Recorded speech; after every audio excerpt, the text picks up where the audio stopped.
하나님의 말씀 요한복음 15장 9절 아버지께서 나를 사랑한 것 같이 나도 너희를 사랑하였으니 나의 사랑 안에 거하라. 내가 아버지의 계명을 지켜 그의 사랑 안에 거하는 것 같이 너희도 내 계명을 지키면 내 사랑 안에 거하리라. 내가 이것을 너희에게 말함은 내 기쁨이 너희 안에 있어 너희 기쁨을 충만하게 하려 함이니라. 예수님의 대속의 공로로 말미암아 죄와 사망에서 구원받은 성도들이 한 현실에서 살아가고 있는데, 이 현실은 하나님의 기쁨과 사랑 안에서 사는 현실이 될 수가 있고, 하나님께서 미워하시고 진노하시는 그 안에서 사는 현실이 될 수가 있습니다. 그러므로 다 같이 밥 먹고 옷 입고 가정을 이루고 이런 생활 저런 생활을 하지만은 어떤 형편에서 어떤 입장에서 살고 있지만은 하나님의 사랑 안에서 살고 있느냐, 하나님의 미움과 저주 안에서 살고 있느냐고 하는 그것이 문제인 것입니다. 하나님의 사랑 안에는 이 세상이 조금도 해칠 수가 없는 온전한 것이 있고, 또 죽음이 조금도 해하지 못하는 그런 능력 있는 길이 있고, 하나님의 심판도 해할 수가 없는 영원한 것들이 있습니다. 그래서 그것을 가리켜서 마태복음 7장 24절에 보면 반석 위에 지은 집이라고 말씀하셨고, 고린도전서 3장 12절에 보면 금과 은과 보석으로 지은 집이라고 말씀하셨습니다.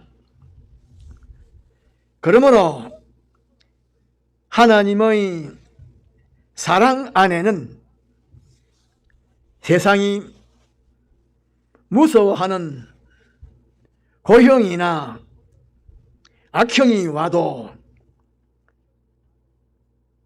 그것들이 훼손할 수가 없는 그런 건설이 있고, 어떻게 두렵고 외로운 속에서도 조금도 변동이 없고 요동이 없는 그런 건설이 있고, 늙어도 전쟁이 일어나도 전염병이 유행해도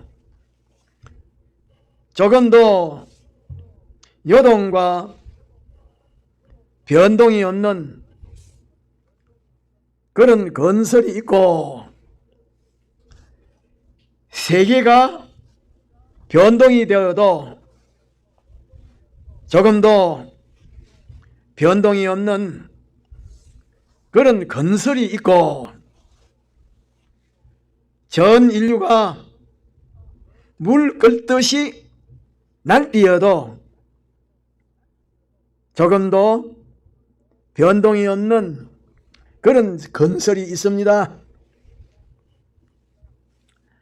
하나님의 사랑 안에서 행동하는 사람은 죽음이 몰려와도 치매를 조금도 받지 아니하는 사람이요, 세월이 영원히 흘러가도 치매를 조금도 받지 아니하는 사람이요, 손해를 보지 아니하는 완전하고 영원하고 참된 것을 이루는 사람이요, 또 성결과 지혜와 능력이 온전함을 이루어가는 그런 건설을 하는 사람입니다. 그러나 하나님의 사랑을 떠나서 하나님의 미워하심과 저주 안에서 사는 사람은 온 천하를 얻어도 불쌍하고 가련한 사람입니다. 그러므로 이 사실을 깨닫고 하나님의 사랑 안에서 살고 행동하는 그것을 기준하여 살고 행동하는 사람이라고 하면 이 세상이 그 사람의 기쁨과 평강을 조금도 흔들지 못합니다. 그런데 예수님을 구주로 믿는다고 하는 사람들이 믿는 사람의 영원한 소망에 뿌리를 내리지 아니하고 안 믿는 사람들처럼 아무런 실력이 없고 잘못되고 삐뚤어지고 거짓되고 없어질 이 세상 것에게 소망을 두고서 시대에 따라서 환경에 따라서 상대방에게 따라서 자기 자신에게 당하는 일에 따라서 요동되고 변동되는 그것을 가리켜서 마태복음 7장 26절에 보면 모래 위에 지은 집이라 고 말씀하셨고, 또 모든 시험에서 완전히 불에 타버리는 그것을 가리켜서 고린도전서 3장 12절 하반절에는 나무와 풀과 짚으로 지은 집이라고 말씀하셨는데, 이 말씀을 명심해야 합니다.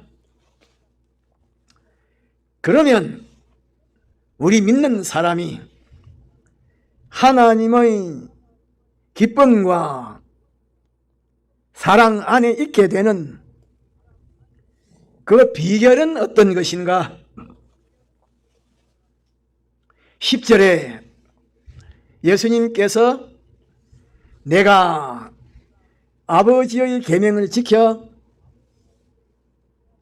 아버지의 사랑 안에 거하는 것 같이 너희도 내 계명을 지키면 내 사랑 안에 거하리라고 말씀하신 대로 하나님의 사랑 안에서 살게 되는 유일한 법칙은, 유일한 비결은 하나님께서 우리 믿는 사람에게 주신 계명을 지키는 것입니다. 하나님의 계명을 지키는 것 외에는 하나님의 사랑 안에서 살 수가 있는 비결이 없습니다. 방법이 없습니다. 법칙이 없습니다. 그런데 하나님께서 우리 믿는 사람에게 주신 계명을 간추려서 강령적으로 만들어 놓은 것이 십계명이요, 또 신구약 성경 66권의 도리는 십계명을 해석하여 놓은 것입니다. 그러므로 우리 믿는 사람이 주님의 계명을 지켜야 할 이유가 무엇인고 하니, 첫째로 15장 10절에 예수님께서 내가 아버지의 계명을 지켜 아버지의 사랑 안에 거하는 것 같이 너희도 내 계명을 지키면 내 사랑 안에 거하리라고 말씀하신 대로 주님의 사랑 안에 거할 수가 있는 방편이기 때문에 주님의 계명을 지키는 것입니다. 주님의 계명을 지키면 주님의 사랑 안에 거할 수가 있기 때문에 주님의 계명을 지키는 것입니다. 둘째로 요한복음 14장 15절에 예수님께서 너희가 나를 사랑하면 내 계명을 지키라고 말씀하신 대로 낮고 천한 우리를 구원하시기 위하여 모든 것을 희생하시고 또 우리를 주님처럼 전영하게 하기 위해서 모든 것을 내어놓으신 주님을 사랑하는 그것이 주님의 계명을 지키는 것이기 때문에 주님의 계명을 지키는 것입니다. 그러므로 우리가 주님의 사랑 안에 거하기 위하여 주님의 사랑 안에 있는 좋은 것을 얻기 위하여 주님의 계명을 지킬 뿐만 아니라 주님께서 모든 것을 희생하셔서 우리를 사랑하셨기 때문에 우리도 주님을 사랑하기 위해서 주님의 계명을 지키는 것입니다. 셋째로 요한복음 14장 21절 하반절에 예수님께서 나도 그를 사랑하여 그에게 나를 나타내리라고 말씀하신 대로 예수님께서 당신의 계명을 지키는 그 사람을 통하여 당신을 나타내십니다. 다시 말하면 주님은 주님의 계명을 지키는 그 사람을 통하여 주님의 전지전능하심을 나타내시고 주님의 무한하신 사랑을 나타내시고 주홍 같고 진홍 같은 죄인을 구원하시는 주님의 구원 역사를 나타내시고 또 의를 나타내시고 선언을 나타내시고 또 주님의 어떠하심을 나타내시기 때문에 우리가 주님의 계명을 지키는 것입니다.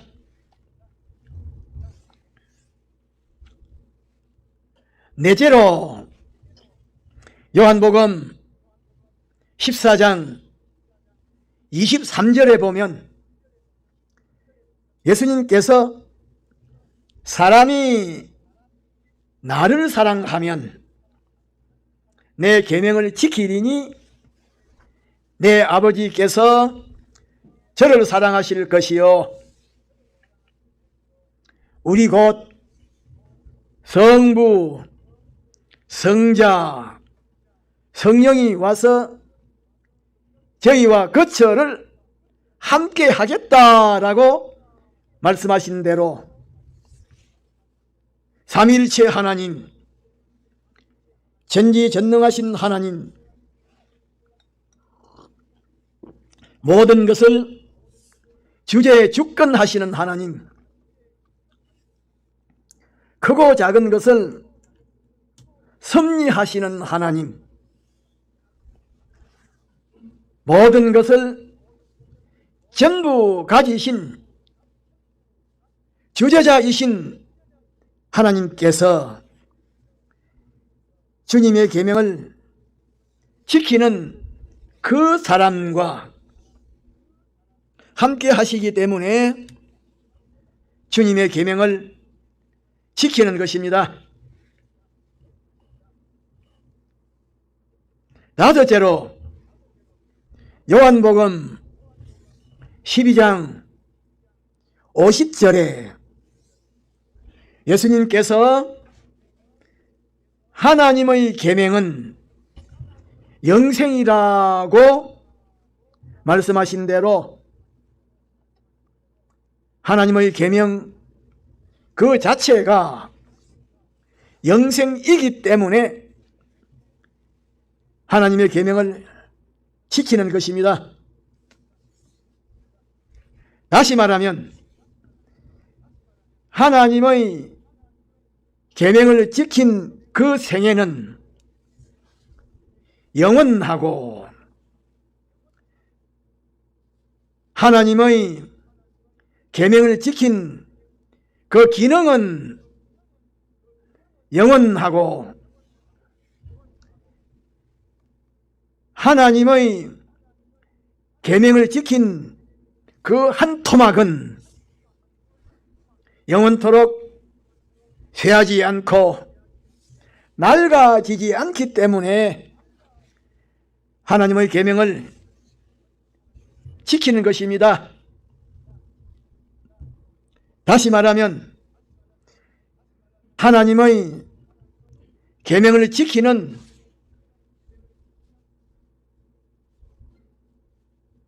그것은 한말로 말하면 믿음인데 이렇게 하나님의 계명을 지키면 전부가 영생이기 때문에 하나님의 계명을 지키는 것입니다. 여섯째로 요한복음 6장 66절 이하에 보면 예수님께서 하늘에 속한 생명의 말씀을 하실 때에 허영과 허욕으로 예수님을 따르던 사람들이 예수님을 배반하여 다 떠나고 제자들만 남게 되었는데 예수님께서 제자들을 보시고 너희들도 떠나겠느냐라고 물으시니까 베드로가 성령의 감화와 감동으로 영생의 말씀이 주님에게 있사온데 우리가 누구에게로 가겠습니까? 라고 대답하고서는 예수님을 떠나지 아니하였는데 예수님의 한마디 한마디 말씀이 영생의 말씀이기 때문에 예수님의 계명을 지키는 것입니다. 일곱째로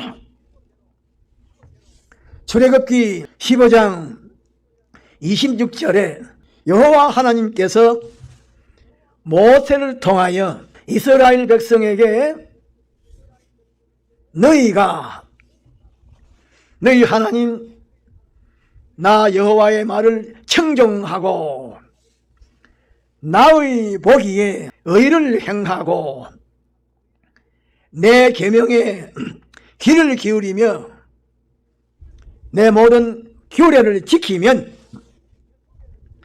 애굽 사람들에게 내린 모든 질병을 하나도 내리지 아니하리니 너희를 치료하는 하나님이라고 말씀하신 대로 하나님은 하나님의 계명을 지키면 그 사람에게 생명적으로 지능적으로 활동적으로 신체적으로 권위적으로 경제적으로 사업적으로 처세적으로 해치는 것을 전부 없게 해 주셔서 해로운 것은 하나도 오지 못하도록 해 주십니다. 하나님께서 이렇게 약속하셨기 때문에 이 약속을 믿고 우리의 영과 육, 금생과 내세에 관한 모든 것을 해치는 것을 방어하기 위하여 하나님의 계명을 지키는 것입니다.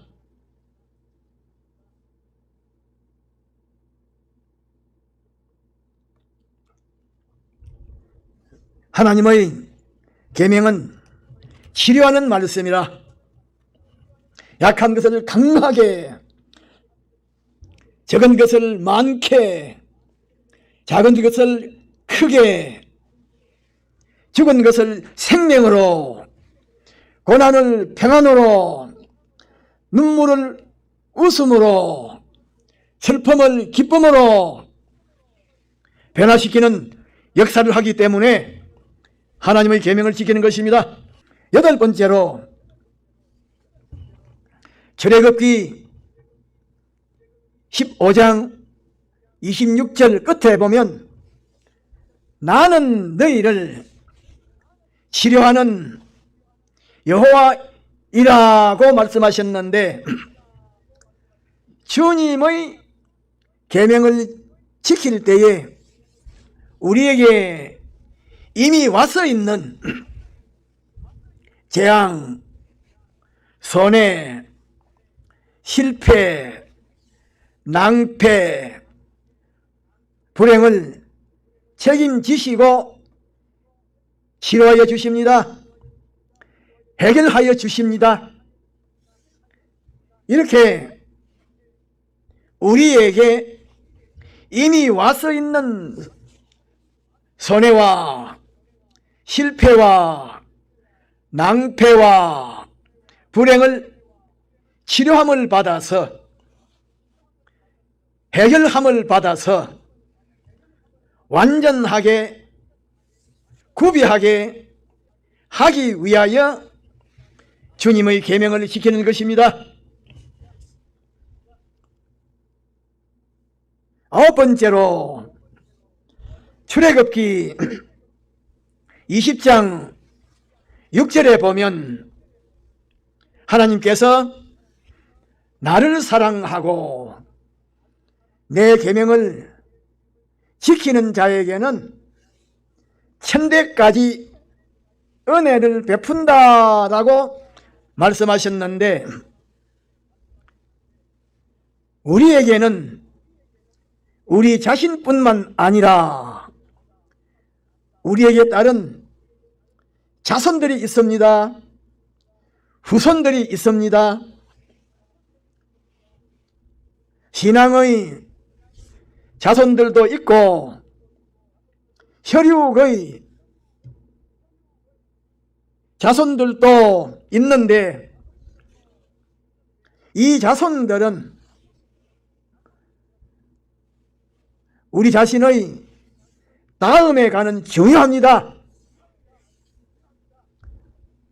우리 자신의 다음 세대를 이어서 짊어질 귀중한 자손들입니다.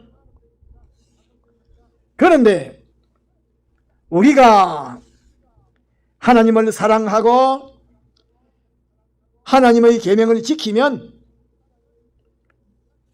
하나님께서 우리 개인에게 영과 육을 행복하게 해 주실 뿐만 아니라 우리의 신앙의 자손에게 대해서도, 우리의 혈육의 자손에게 대해서도 축복하여 주시겠다고 약속하셨기 때문에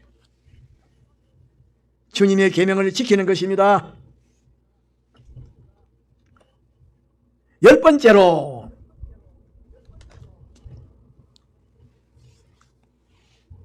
출애굽기 20장 6절에 하나님의 계명을 지키지 아니하고 우상을 섬기면 자손 3, 4대까지 그냥 두지 아니하리라고 말씀하셨는데, 이 말씀이 우리의 앞길을 책임지고 우리가 잘못 행하는 길로 행하지 않도록 방비하여 주는 경고의 말씀이기 때문에 이 말씀에 따라서 우상을 섬기지 아니하면 하나님께서 우리의 앞길에 닥치는 모든 어려움과 괴로움을 막아주시는 그런 역사를 하기 때문에 주님의 계명을 지키는 것입니다. 그러므로 우리는 하나님의 계명을 지킴에 있어서 손해볼 것이 하나도 없습니다. 처음부터 마지막까지 유익한 것 뿐입니다. 그래서 우리는 주관을 부인하고 사역을 부인하고 주관을 꺾고 성령의 감화 감동을 따라서 주님의 계명을 지킴으로 10가지 유익함을 가지고 누리도록 해야 합니다. 하나님의 계명은 멀리 있는 것 아닙니다. 가까이 있습니다. 무언 것이 아닙니다. 다 같이 통성으로 기도합시다.